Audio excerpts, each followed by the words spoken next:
Perbuatannya apa, siapa yang bertanggung jawab, tentunya dia dalam lingkup pemeriksaan. Ya. Tadi yang Bapak sampaikan sudah sesuai dengan standar. Ada keterlibatan Bu Ita dan Pak Erick Thohir di kasus Pertamina ini? Belum ada. Ya. Ini masih proses penyidikan, masih berjalan. Ada buat meriksa nggak Pak? Buat minta keterangan dari Pak Erick Thohir dan Boy, Pak, terkait dengan Pertamina ini.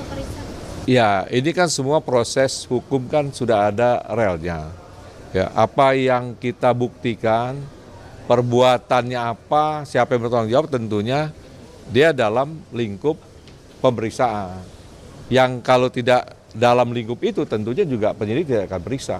Berarti Ya. penegasan ada kemungkinan bisa dipanggil begitu Pak? Kenapa? Kembali kepada penyidik, nanti disampaikan oleh penyidik apa keperluannya.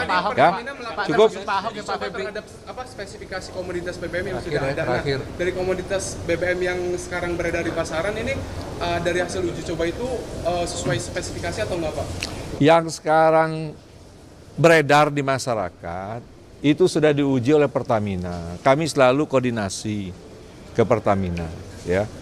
Oleh karena itu yang saya himbau tadi, masyarakat jangan khawatir sekarang ya terhadap produk yang dijual untuk saat ini. Silahkan ya, silahkan untuk tetap membeli produk-produk Pertamina. Itu saja ya. Jenis BBM itu Pertamax, Pertalite itu sudah sesuai spesifikasinya ya Pak? Sudah sesuai spesifikasi sekarang yang ada. Itu dipastikan ya. Dan terus Pemanggilan Pak Ahok kapan Pak? kalau proses pemeriksaan di kita itu diawali dari ekspor dan impor minyak mentah. Dan rentetannya tadi menyangkut blending yang disebut di Kalekrama itu oplos. Ya, itu rentetan perkara yang pada pokoknya yang kita sidik sekarang ini adalah ekspor dan impor BBM. Oke? Cukup ya? Pembukaan round-round itu Pak?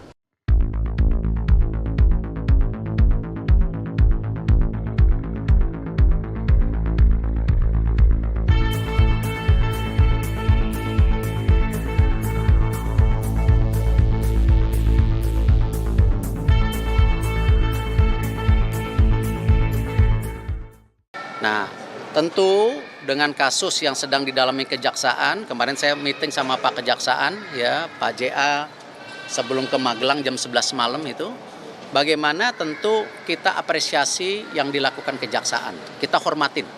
Seperti dulu kita sama-sama kejaksaan, kasus Asabri, Jiwasraya, Garuda, kita berpartisipasi. Yang penting, kalau sama dulu juga yang Garuda, jangan sampai nanti ada kasus yang sama, akhirnya Garudanya bangkrut, tidak bisa terbang. Nah, kalau teman-teman ingat dulu, kalau sampai restrukturisasi itu gagal, ya jangan bicara tiket turun hari ini, jumlah pesawatnya tidak ada. Nah, waktu itu penyelamatan Garuda juga memastikan Garuda tetap terbang lebih baik. Ya, terbukti hari ini lebih baik. Nah, sama di Pertamina sendiri, tentu kita akan review total. Seperti apa nanti bisa perbaikan-perbaikan yang kita lakukan ke depannya. Ya, banyak yang bicara bagaimana peran SKK Migas, bagaimana peran Menteri SDM, bagaimana Menteri BUMN, bagaimana juga lain-lain. Nah, ini yang kita konsolidasikan, kita harus berikan solusi. Seperti yang Pak Presiden selalu bilang, antara menteri ini berkomunikasi. Dan insya Allah saya sama Pak Belil bisa kasih solusi ini.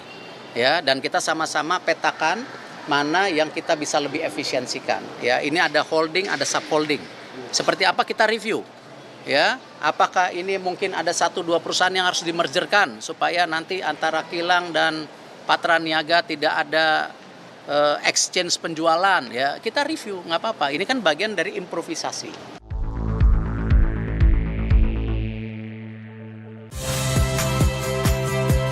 Saya Priska Clarissa.